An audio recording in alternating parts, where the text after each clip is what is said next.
So first of all, you need to connect the ESC lead to the throttle channel on the ar7210bx with a white signal wire, or orange if it's a JR lead, at the top. Next, you need to take one of these bind plugs and connect it in the bind and data port, which is the far side of the ar7210bx.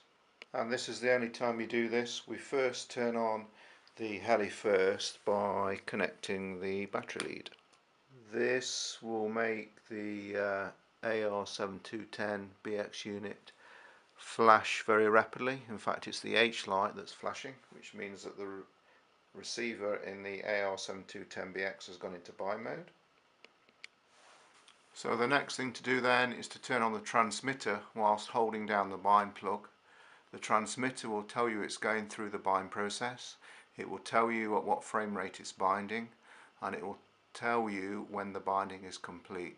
So keep the bind button pressed until the binding process is actually fully complete. Before you bind the Heli, you need to make sure that the two transmitter sticks are in the fail-safe position. The cyclic stick is normally spring loaded and will return to the centre, and convention normally says that with the collective stick you keep the stick at full bottom, so effectively if at any stage the Heli loses the signal from the transmitter, the throttle will come to idle and the Heli will come down. It will probably crash, but at least it's not going to fly on and injure someone several miles away.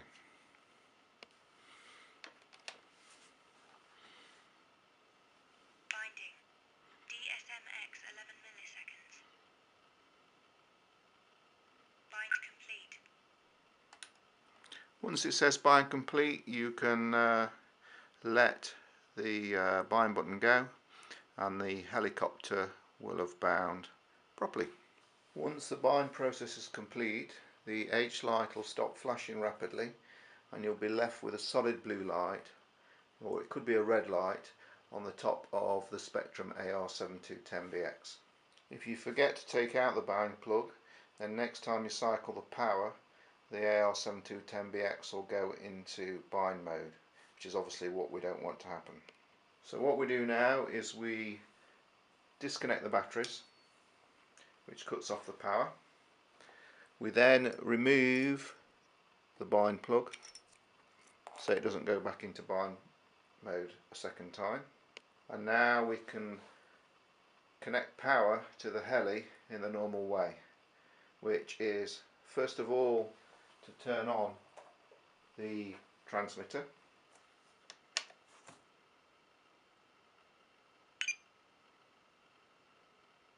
Once the transmitter is initialized, then we can connect power to the Heli through the battery.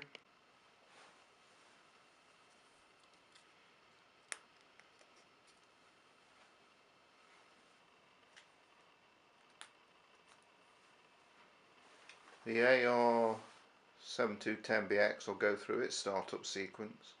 You can see there's a series of orange flashing lights.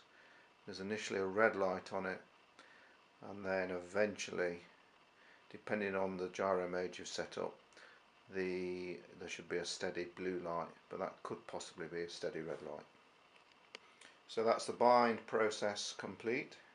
So we can now go about setting up the Heli.